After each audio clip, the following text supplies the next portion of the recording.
निर्देशांक ज्यामिति के अंतर्गत विभाजन सूत्र से संबंधित प्रश्न है। वह अनुपात ज्ञात कीजिए जिसमें बिंदुओं ए 1-5 और बी -4-5 को मिलाने वाला रेखाखंड एक्स अक्ष से विभाजित होता है। इस विभाजक बिंदु के निर्देशांक भी ज्ञात कीजिए। यहाँ हमसे दो बात पूछी है। एक बात तो कि वह अनुपात ज्ञात करना है जिसमें ए बी रेखाखंड विभाजित होता है। किसके द्वारा? एक्स अक्ष के द्वारा। ये एक्स अक्ष के द्वारा रेखाखंड विभाजित होता है। दूसरी बात हमसे पूछी है कि इस विभाजक बिंदु के निर्देशांक भी ज्ञात कीजिए। तो अब यहाँ देखिए कि ए बी रेखाखंड, मान लीजिए यह ए बी रेखाखंड है, ये बिंदु ए है और ये बिंदु बी है। हमें ए के निर्देशांक दिए हुए हैं 1-5 और बी के निर्देशांक दिए हुए हैं -4-5। तो अब यह ए बी रेखाखंड किसके द्वारा विभाजित होता है? एक्स अक्ष के द्वारा। ये मान लीजिए एक्स अक्ष है, एक्स डैश एक्स। अब इस एक्स अक्ष के द्वारा रेखाखंड ए बी इस बिंदु पर विभाजित होता है। मान लीजिए बिंदु पी है। तो अब यहाँ एक बात हमें ध्यान देने की है कि पी बिंदु जो विभाजक बिंदु है, इस विभाजक बिंदु का विभाजन का अनुपात ज्ञात करना हो तो इसके लिए हमें आवश्यक है कि इस विभाजक बिंदु के निर्देशांक हमें दिए हुए होने चाहिए। परंतु यहाँ पर विभाजक बिंदु के निर्देशांक नहीं दिए हुए हैं। परंतु हमें ये पता है कि ये विभाजक बिंदु P इस x अक्ष पर स्थित है और हम जानते हैं कि x अक्ष पर स्थित प्रत्येक बिंदु का जो y निर्देशांक होता है वो y निर्देशांक 0 होता है। x निर्देशांक भले कुछ भी हो परंतु उसका y निर्देशांक 0 होता है। क्यों? क्योंकि यह बिंदु x अक्ष पर स्थित है और हमें अनुपात ज्ञात करने के लिए विभाजक बिंदु का केवल एक निर्देशांक ही पर्याप्त होता है। तो हम इसमें ये मान लेंगे कि मान लीजिए कि विभाजक बिंदु का जो विभाजन अनुपात है, माना विभाजन का जो अनुपात है, अनुपात वो m/1 है। क्योंकि सूत्र के अनुसार विभाजन का जो अनुपात होता है वो होता है m1/m2। तो यहाँ पर m1 का जो मान होगा वो m होगा और m2 का मान होगा 1। अब यहाँ जैसा कि मैंने बताया कि विभाजक बिंदु का जो अनुपात है उसको ज्ञात करने के लिए हमें दोनों में से x निर्देशांक या फिर y निर्देशांक, इनमें से एक निर्देशांक दिया हुआ होना चाहिए। हमें दिया हुआ तो नहीं था, परंतु चूंकि x अक्ष पर यह बिंदु है इसलिए इसका y निर्देशांक 0 होगा। तो y निर्देशांक का चूंकि हमें पता है कि वह 0 है, इसलिए अनुपात ज्ञात करने के लिए हम विभाजक बिंदु के y निर्देशांक के सूत्र का उपयोग करेंगे। तो विभाजक बिंदु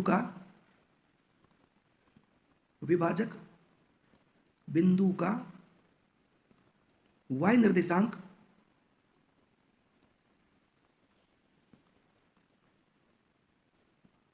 बराबर m1y2 प्लस m2y1 बराबर m1 प्लस m2, ये सूत्र होता है।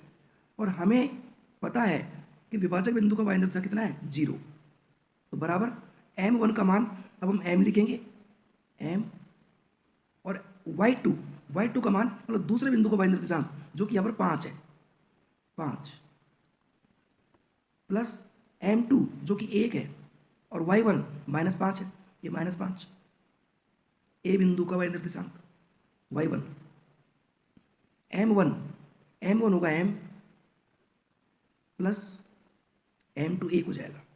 अब यहाँ हम इसके नीचे 1 लगा करके वज्र गुणा करें तो हमें प्राप्त होगा 5m - 5 बराबर 0। 0 का गुणा m + 1 से होगा और 1 का गुणा 5m और 1 × -5 यानी -5 से होगा। 5 का पक्षांतरण करेंगे तो इधर आकर प्लस का हो जाएगा, 5m बराबर हो जाएगा ये 5 और m का मान आएगा 5/5 बराबर 1। तो इस प्रकार से जो विभाजन का अनुपात होगा, विभाजन का अनुपात वो हो जाएगा m/1 बराबर 1/1। अर्थात ये बिंदु जो है ये इस बिंदु का मध्य बिंदु होगा। क्यों? ये अनुपात हमें 1/1 प्राप्त हुआ है। अब इसी में अगला प्रश्न है कि विभाजक बिंदु के निर्देशांक भी ज्ञात कीजिए।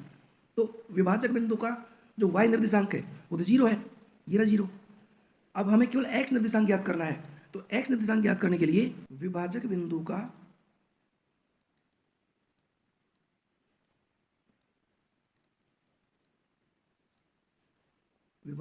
का x निर्देशांक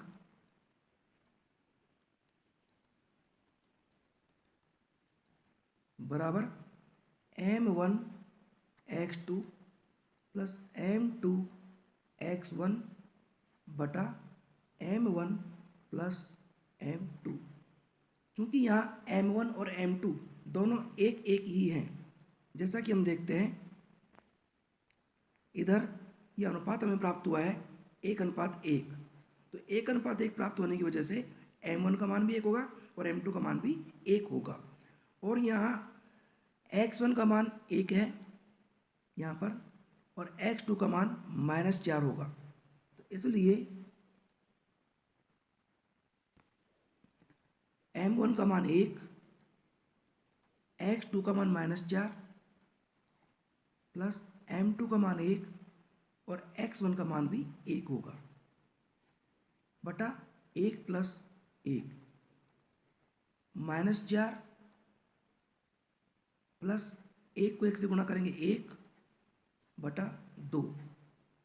अब -4 प्लस 1 करेंगे तो -4 में जब 1 जोड़ोगे तो ये बचेगा -3 बटा 2।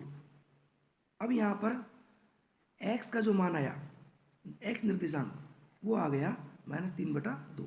इसलिए विभाजक बिंदु के निर्देशांक हो जाएंगे, विभाजक बिंदु के निर्देशांक